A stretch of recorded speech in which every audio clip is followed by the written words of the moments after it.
आप लोग, welcome to my class.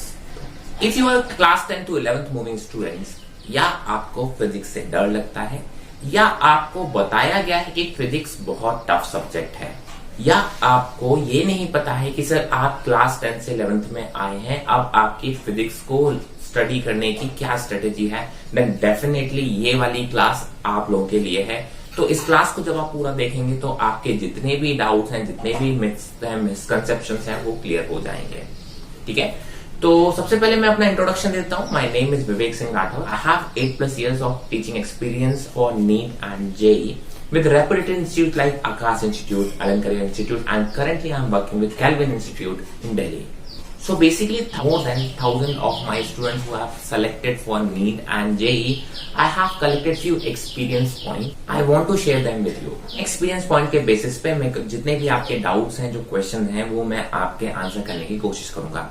तो आते हैं आपके सबसे पहले point पे कि sir specially for the medical students जिनके पास मैथ्स नहीं होता है और उनको ये लगता है कि सर मेरे को ऑलरेडी फिजिक्स बहुत टफ लगता है और मुझे ये बताया गया है कि मैथ्स के बिना फिजिक्स बहुत ज्यादा टफ हो जाता है।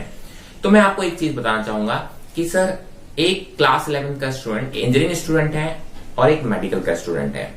इस स्टूडेंट के पास मैथ्स है और आपके पास मैथ्स नहीं है, और फिजिक्स में मैथ्स यूज होने वाली है। डेफिनेटली इसमें कोई दो राय नहीं कि फिजिक्स में मैथ्स यूज होने वाली है, बट मैं आपको ये बताऊं कि जो फिजिक्स में मैथ्स यूज होने वाली है वो मैथ्स में अगर हम बोले जो जिसने मैथ्स ले रखा है उसको क्लास 12th में पढ़ाई जाने वाली है। आप समझ रहे हैं? जो मैथ्स का पोर्शन आपको सबसे ज्यादा यूज होने वाला है फिजिक्स में वो आपको क्लास 12th में पढ़ाया जाएगा, जबकि आप को उसको यूज तो मैक्सिमम यूज तो उसका क्लास 11th में है। तो अगर आपने मैथ्स ले भी ली है, अगर आपने मैथ्स ले भी रखी है, तो आप बताइए जब आप क्लास 12th में पढ़ेंगे तब तक तो फिजिक्स में उसका मैक्सिमम यूज कर चुके होंगे। तो कहां डिफरेंस हुआ? जब आप क्लास 11th में है तो इंजीनियरिंग के लिए बात कर लो या मेडिकल स्टूडेंट्स के लिए बात कर लो, आप दोनों के लिए ही वो वाली मैथ्स तो अननोन है ना, जो आप फिजिक्स में यूज करने वाले हैं। तो आप फिजिक्स में कहां डिफरेंस फील कर रहे हैं? तो एक चीज तो आप ये चीज बाहर निकाल दीजिए दिमाग से कि सर मैथ्स लेने से आपको फिजिक्स इजी हो जाएगी। हाँ, थोड़ा बहुत 19-20 आप कह सकते हो फर्क पड़ता है, लेकिन जितनी मैथ्स आपकी फिजिक्स में रिक्वायरमेंट है जो कि 11th-12th में कवर होती है, वो सारी की सारी मैथ्स आपको फिजिक्स में फिजिक्स वाले टीचर्स कवर करते हैं। मतलब जितनी मैथ्स आप फिजिक्स में यूटिलाइज करने वाले हैं वो मैथ्स आपको फिजिक्स में पढ़ाई जाएगी।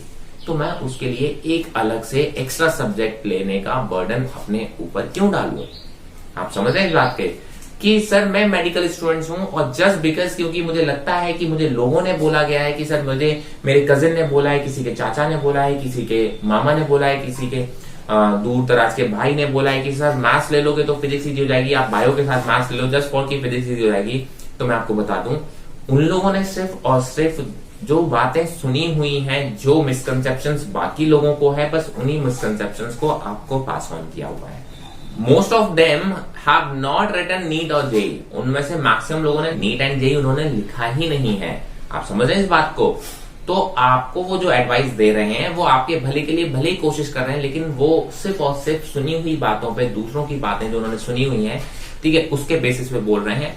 अगर आप एक टीचर से पर्सनल, आप जो फिजिक्स पढ़ा रहे हैं 8 साल से, जिसने कई सारे स्टूडेंट जिसके सेलेक्ट हुए हैं, उन टीचर्स के साथ साथ उन आप कह सकते हो कि सर स्टूडेंट्स के एक्सपीरियंस के बेसिस पे मैं बात कर रहा हूं कि अगर आपने मैथ्स नहीं ले रखी है तो भी आपको फिजिक्स में कोई दिक्कत नहीं आएगी। हाँ, आप कह सकते हैं कि मैथ्स का वो पोर्शन जो आप क्लास 9th और 10th में पढ़ के आए हैं, अगर आप उसमें अच्छे हैं तो आपको फिजिक्स थोड़ी इजी हो जाएगी। अगर क्लास 9th और 10th का मैथ्स अगर आपको बहुत अच्छा नहीं है, आपका बहुत स्ट्रॉन्ग पॉइंट नहीं है, तो आपको थोड़ा सा प्रॉब्लम हो सकती है। तो कौन से मैथ्स से हो रही है? वो 11th-12th के मैथ्स लेने से इजी नहीं हो जाएगी, वो एक्चुअली 9th-10th के मैथ्स की प्रॉब्लम है। क्वाड्रेटिक इक्वेशन हमने पढ़ी होती है, ट्रिग्नोमेट्रिक की बेसिक आइडेंटिटीज हमने क्लास 9-10th में पढ़ी होती है, परसेंटेज सॉल्व करना हमको आना चाहिए, हमको ratio and proportion basic concept क्या है, स्क्वायर रूट, स्क्वायर्स, है ना, मल्टीप्लीकेशन, डिवीजन, जितना क्विक हम कर पाएंगे हमारी प्रॉब्लम्स उतना ही इजी हो जाएंगी। बट ये सब चीजें तो आपके क्लास 9th और 10th में पढ़ाई गई हैं, ठीक है। तो अगर क्लास 9-10th में मैथ्स में आप बहुत स्ट्रॉन्ग फील कर रहे हैं तो आपको फिजिक्स बहुत इजी लगने वाली है। हाँ, अगर क्लास 9-10 में आप मैथ्स में बहुत वीक रहे हैं तो थोड़ा सा इश्यू हो सकता है। तो अगर आप कुछ स्पेसिफिक टॉपिक जिनके नाम मैंने दिए हैं उनको आप 9-10 से अगर आप रिवाइज कर लेंगे तो आप ये कह सकते हो कि अपर हैंड पर होंगे। ठीक है, तो मैथ्स जो सबसे ज्यादा यूटिलाइज होने वाली है वो 9-10 वाली मैथ्स है। 11-12 वाली मैथ्स का जो भी पोर्शन आपके फिजिक्स में यूटिलाइज होने वाला है, मैं मना नहीं कर रहा हूं कि आपका यूज नहीं होगा, वो वाला पोर्शन आपको हर एक फिजिक्स टीचर प्रॉपरली कवर कराता है। ठीक है, तो उतने पोर्शन को अगर मैं अलग से फिजिक्स के अंदर पढ़ लूंगा मेरा काम हो जाएगा। मैं क्यों 11th और 12th में 2 साल उस मैथ्स को अपने साथ खींचूं? क्या ये बात समझ में? तो अगर आप सिर्फ इस बेसिस के लिए कि सर आपका फिजिक्स स्ट्रांग हो जाएगा इसलिए आप मैथ्स एक्स्ट्रा सब्जेक्ट लेना चाहते हैं, तो मेरी एडवाइस यही है आप उस सब्जेक्ट को बिल्कुल मत लीजिए। अगर आपका बहुत इंटरेस्ट है, if you like maths like anything but you want to do medical, हाँ आप मैथ्स ले सकते हैं, मैं मना नहीं करूंगा, बट सिर्फ और सिर्फ फिजिक्स के लिए मैथ्स ले रहे हैं तो डेफिनेटली आप मैथ्स मत लीजिए। तो ये था बेसिक पॉइंट, बेसिक मिसकंसेप्शन जो लोगों के दिमाग में रहता है। अब बात करते हैं जो छोटी छोटी क्वेरीज होती है जो 10th से 11th वाले स्टूडेंट के लिए होती है कि सर फिजिक्स कैसे करें, फिजिक्स मेरे को ऑलरेडी डर लगता है। तो उन सब बातों को अगर हम बात करें, देखिए फिजिक्स आपका सबसे ज्यादा इंटरेस्टिंग सब्जेक्ट होगा और है। सब्जेक्ट तो वो इंटरेस्टिंग है ही, आपके लिए भी वो सबसे ज्यादा इंटरेस्टिंग होगा अगर आपने उसको प्रॉपर तरीके से उसको स्टडी कर रहे हैं। तो मैं आपको गारंटी दे रहा हूं अगर आपने तरीके से तैयारी कर रहे हैं, तरीके से पढ़ाई कर रहे हैं फिजिक्स, तो फिजिक्स से ज्यादा इंटरेस्टिंग कोई सब्जेक्ट हो नहीं सकता। That's my guarantee, that's my challenge. But yes, जितना इंटरेस्टिंग फिजिक्स है, अगर आपने बिल्कुल भी पढ़ाई करने में थोड़ी सी भी आपने कह सकते हो कि ढील दे दी, आपने प्रॉपर तरीके से पढ़ाई नहीं की, तो फिजिक्स उतना ही ज्यादा परेशान भी करता है। एंड दैट्स व्हाई मैक्सिमम जो स्टूडेंट्स हैं वो उनको लगता है कि फिजिक्स बहुत टफ है, क्योंकि उन्होंने सीक्वेंस में कभी पढ़ाई की ही नहीं, उन्होंने कभी प्रॉपर चैनल से प्रॉपर तरीके से उस फिजिक्स को स्टडी किया ही नहीं, इसलिए वो परेशान होते हैं और मैक्सिमम स्टूडेंट्स इसी वजह से परेशान हो रहे हैं। तो सबसे पहले तो मैं बता दूं, क्लास 10 to 11th जो स्टूडेंट मूविंग है उनके लिए एक थोड़ा सा आई ओपनिंग फैक्टर ये है कि सर अभी तक क्लास 10th में आपने स्टडीज के नाम पे बहुत कम मेहनत की है। मैं आपको बता रहा हूं, शायद ये चीज आपके अंदर भी होनी चाहिए। अगर आप खुद से पूछेंगे क्या रियलिटी में आपने उतने एफर्ट डाले परसेंटेज लाने के लिए? क्या रियलिटी में मेरे को इतने एफर्ट 3-3, 4-4 घंटे की स्टडी लगातार मैंने अच्छे से की है, या जस्ट फ्यू आवर्स, 1 आवर्स और 2 hours study in a day से मेरा काम चल गया और मैं बहुत अच्छी परसेंटेज ला पाया हूं? ठीक है, वहां पे सिलेबस बहुत कम होता था, वहां पे जो आपका क्वेश्चन पूछने का जो एक कह सकते हो दायरा होता था वो बहुत लिमिटेड होता था, उसी में से क्वेश्चन पूछ जाते थे। अब आप 11th-12th में आ रहे हैं, अब आप नीट और जेई लिखने जा रहे हैं जहां पे क्वेश्चंस की कोई लिमिटेशन नहीं होती है, सिलेबस भी आपका बहुत ज्यादा है, एफर्ट आपके 10 टाइम्स लगने वाले हैं। अगर आपने 10th में 95% लेके आए हैं तो आपके 10 टाइम्स एफर्ट लगने वाले हैं 11th और 12th में। क्योंकि आप जरा देखिए 10th में आप किस चीज के लिए फाइट कर रहे थे? 90+% के लिए, जो कि थाउजेंड्स ऑफ स्टूडेंट बड़े आराम से लेके आते हैं, बहुत आराम से लेके आते हैं। अब आप फाइट करने जा रहे हैं डॉक्टर बनने के लिए, इंजीनियर बनने के लिए। सर बहुत टफ है, बहुत कंपटीशन है।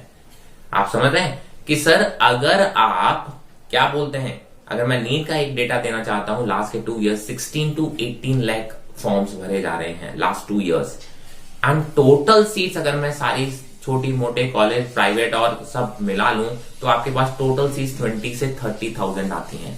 अब आप देखिएगा 16 to 18 lakh students appearing for NEET और जो सीट्स हैं वो 20,000 30,000 है।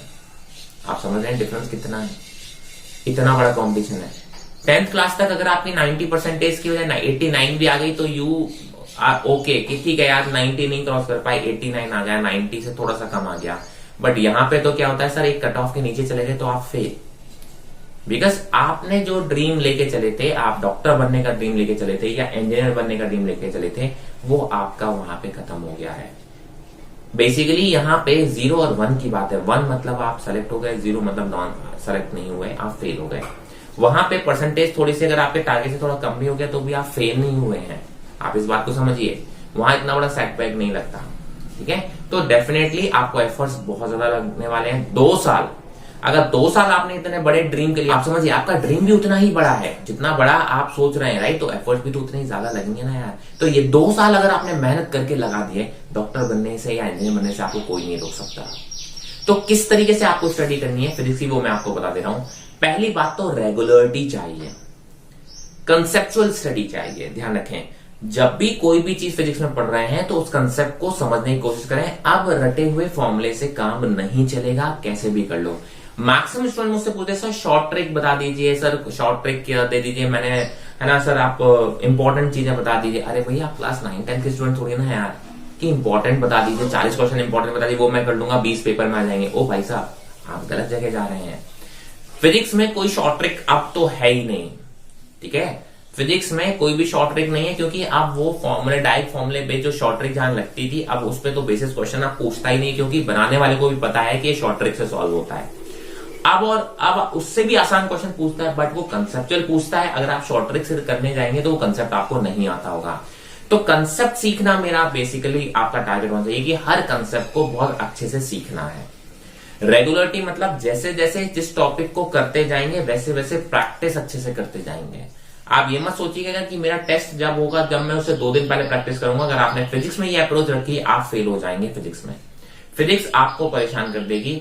फिजिक्स में जैसे जैसे टॉपिक होता जाएगा आप उसकी प्रैक्टिस साथ साथ करते जाएंगे। मैं कहूंगा फिजिक्स में कभी आपको ज्यादा रिवीजन करने की जरूरत नहीं पड़ेगी। अगर साथ साथ आपने प्रैक्टिस कर ली, मैं कहता हूं फिजिक्स जैसे सब्जेक्ट को आपको रिवाइज करने की जरूरत नहीं पड़ेगी। एक कोई गो थ्रू बस आप पन्ने पलट लेना, 10 मिनट के अंदर एक चैप्टर रिवाइज हो जाएगा, 10 मिनट्स, अगर आपने साथ साथ अच्छे से प्रैक्टिस कर ली है तो सबसे पहले कंसेप्चुअल स्टडी करेंगे एंड रेगुलरिटी रखेंगे, रेगुलरिटी रखेंगे। तीसरा पॉइंट जो मैं आपको बोलने वाला हूं that is also very important, notes बनाने का। ध्यान रखेंगे, नोट्स बहुत अच्छे आपके प्रिपेयर होने चाहिए। नोट्स अगर आपके अच्छे बन गए हैं, बहुत सुंदर नोट्स बने हैं, तो आप ये मान के चलिए 50% काम अच्छा हो गया। क्योंकि अगर अच्छे नोट्स बने होते हैं तो उनको पढ़ने का आपको मन करता है, तो आप बड़े पढ़ेंगे और ये इमेज के फॉर्म में दिमाग में स्टोर होती हैं चीजें, तो आपके कंसेप्ट जो है वो दिमाग में आपके नोट्स के फॉर्म में स्टोर हो जाते हैं। दूसरा है कि सर प्रैक्टिस करना बहुत है, लेकिन ध्यान रखना सिर्फ आंसर्स लाने के लिए आप प्रैक्टिस नहीं करेंगे। आंसर्स लाना मेरा धर्म नहीं होना चाहिए। मैंने कहा सर मैंने 100 प्रॉब्लम्स कर ली, 100 में मैं 20 में अटका था, मैंने तुरंत सॉल्यूशन देखा और यस सर हाँ आ गया, आपने उसको आंसर लाया और आपने कर दिया, हो गया। मैंने कहा सर सिर्फ केवल और केवल आंसर लाने के लिए अगर आपने प्रैक्टिस की है तो आई एम सॉरी, फिर से वो प्रैक्टिस आपकी बेकार हो गई। आंसर लाना मेरा धर्म नहीं होना चाहिए। मैं 100 की जगह सिर्फ 10 क्वेश्चन करूं, बट वो 10 क्वेश्चन ऐसे करूंगी सर आप इन 10 क्वेश्चन में से आप कुछ भी पूछ लीजिए मुझसे, किसी भी टाइप का कंसेप्ट पूछ लीजिए, उसको मैं घुमा भी दूंगा तो भी आपसे वो बनना चाहिए। मतलब उस क्वेश्चन में क्या चीज पूछी गई है, क्या मैंने अप्लाई किया है और क्यों मैंने अप्लाई किया है, ये सारे क्वेश्चंस के आंसर्स आपको आने चाहिए। ये नहीं आपने प्रॉब्लम देखा, आपने एक इक्वेशन अप्लाई किया, आपका रिजल्ट आ गया, बहुत अच्छी बात है, नहीं आया, आपने दूसरी इक्वेशन ट्राई की, उससे रिजल्ट आ गया तो बहुत अच्छी बात है, नहीं तो तीसरा ट्राई किया और उससे रिजल्ट आ गया, हाँ सर आ गया, आप आगे बढ़ गए। आई एम सॉरी, अगली बार जब आप फिर से वो क्वेश्चन देखोगे तो फिर से आप पहली इक्वेशन से चालू करोगे, है ना? इतना टाइम आपको तब नहीं मिलेगा।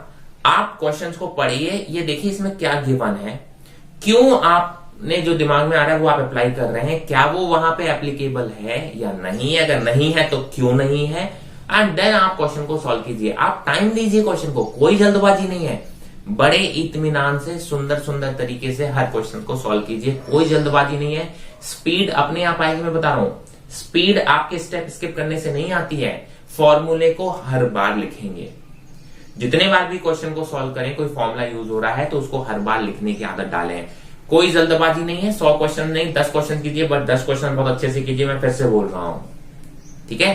गैप नहीं रखेंगे आप बिल्कुल भी। सर स्कूल में या कोचिंग में कोई आपका टॉपिक चल रहा है, आप बीच में से 2 दिन घूमने चले गए, शादी में चले गए, आई एम सॉरी, अगर आपने वो गैप कर दिया फिर उसको फिल करना बड़ा मुश्किल हो जाएगा, इसलिए गैप बिल्कुल नहीं करेंगे। इन 2 साल अपने आप को सोशल मीडिया से बिल्कुल अलग कर लीजिए। जहां जहां आपका टाइम वेस्ट हो रहा है, डिस्ट्रैक्शन हो रहा है, उनसे बिल्कुल अलग कर लीजिए, ठीक है? Next point, study, self study और ग्रुप स्टडी बहुत इंपॉर्टेंट है। कोचिंग स्कूल्स के अलावा आपकी खुद की self study is very very important. अगर आपके पास कोई एक अच्छा ग्रुप है जो बहुत अच्छा सीरियस ग्रुप है, तो डेफिनेटली उस ग्रुप में चीजों को डिस्कस करें। जितना ज्यादा आप चीजों को डिस्कस करेंगे या आप चीजों को दूसरों को समझाएंगे, आप डेफिनेटली उतना ज्यादा समझेंगे। ध्यान से सुनिएगा मैंने क्या बोला। कोई टॉपिक आपने खुद समझा और आप किसी को समझाने चल दिए, किसी और को जब आप समझाओगे तो या तो उस टॉपिक को आप पूरी तरीके से समझा दोगे या आप खुद बीच में अटक जाओगे। ध्यान रखना, जब आपको लगता है मेरे को समझ में आ गया तब तो समझ में आ गया होता है, ऐसा लगता है, लेकिन जब आप समझाने जाते हो तब आपको रियलिटी पता चलती है कि सर ये टॉपिक तो मुझे शायद पूरा समझ में आया ही नहीं। ठीक है, तो इसलिए बोलता हूं अगर ग्रुप है तो आप किसी को एक्सप्लेन करने की आदत डालिए।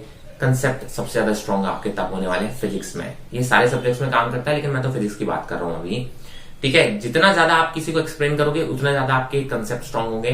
जितना ज्यादा आप प्रॉब्लम्स को, कंसेप्ट को डिस्कस करोगे उतना ज्यादा आपके प्रॉब्लम स्ट्रॉन्ग होंगे। तो ग्रुप स्टडी, अगर ग्रुप नहीं भी है तो सेल्फ स्टडी करें और कोशिश करें अपने मिरर को जाके सारी चीजें समझा दिया करें। खुद को मिरर में खड़े होकर आप सबको सब समझाने की कोशिश किया करेंगे। ठीक है, तो यही कुछ इंपॉर्टेंट पॉइंट्स हैं। आपको मैं बस यही बोलना चाहूंगा कि सर आप सबसे पहले डरे नहीं। दूसरी आपकी बात करूंगा कि सर आप बिल्कुल नोट्स बहुत अच्छे से करें, रेगुलरिटी बहुत अच्छे से रखें। प्रॉब्लम्स सिर्फ आंसर्स लाने के लिए सॉल्व नहीं करें, प्रॉब्लम्स का ऑपरेशन कर रहे हैं। हर एक चीज आपको प्रॉब्लम के बारे में पता होना चाहिए, क्यों, क्या और ये क्यों नहीं, ये क्या गलती है अगर मैं ये अप्लाई करूंगा, ये सब क्वेश्चंस आपको आने चाहिए। And last but not the least, self study या ग्रुप स्टडी बहुत इंपॉर्टेंट है, आप बिल्कुल कीजिए। और साथ साथ आप करते जाएंगे, आपको फिजिक्स बहुत ईजी लगेगा। बहुत, मैं कहता हूं आपको रटने की चीजें ना के बराबर होंगी फिजिक्स में, सिर्फ और सिर्फ आप एंजॉय करेंगे। रिवीजन में आपको ना के बराबर टाइम लगने वाला है अगर आपने ये स्टेप्स फॉलो किए। ठीक है, तो मैं आपको गारंटी दे रहा हूं अगर आप ये सीरियसली चलते गए ना, बड़े आराम से चलते गए ना, फिजिक्स में आप बहुत अच्छा स्कोर करेंगे।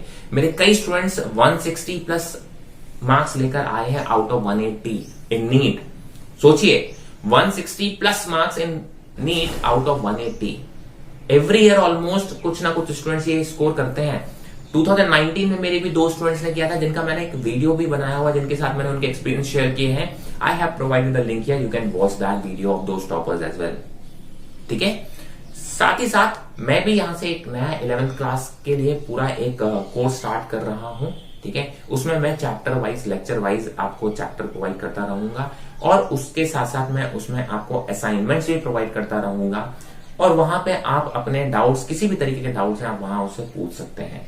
तो अगर आप मेरे साथ मुझे फॉलो करना चाहते हैं कि सर मैं किस तरीके से आपके स्टेप्स फॉलो करता हूं या किस तरीके से मेरी स्ट्रेटेजी होती है, तो आप मेरे चैनल को सब्सक्राइब कर सकते हैं। तो वहां पे आपको पूरा कोर्स मिलेगा। 11th एंड 12th का भी वहां प्रोवाइडेड है। अभी आप 11th की बात करें तो 11th में मैं chapter wise, topic wise and assignment के साथ वहां पे मैं आपको कोर्स प्रोवाइड करने वाला हूं। ठीक है, अदरवाइज आप जहां पे भी पढ़ रहे हैं इन पॉइंट्स को आप फॉलो करते रहिए एंड इन दी एंड आप मुझको बताइएगा यस फिजिक्स आपको इजी लग रही है या नहीं। जहां ब्रेक हो जाएगा, ध्यान रखिएगा, जहां ब्रेक हो गया वहां फिजिक्स आपका साथ छोड़ देगी। और ये चीज आप मुझसे झूठ बोल सकते हैं, बाकी लोगों से झूठ बोल सकते हैं, बट अपने आप से झूठ नहीं बोल सकते कि सर यहाँ पे मैंने ब्रेक किया, मैंने यहाँ गैप ले लिया, यहाँ मैं साथ नहीं चला और यहाँ मेरे से प्रॉब्लम हो गई। ठीक है, आई एम प्रीटी श्योर आप बहुत अच्छा करेंगे फिजिक्स में, बहुत आराम से चलिएगा, बिल्कुल घबराने की जरूरत नहीं है। फिजिक्स बहुत ईजी होने वाला है। ठीक है, बस मुस्कुराते रहिए, अच्छे से पढ़ते रहिए और अच्छा स्कोर करते रहिए। All the best, thank you.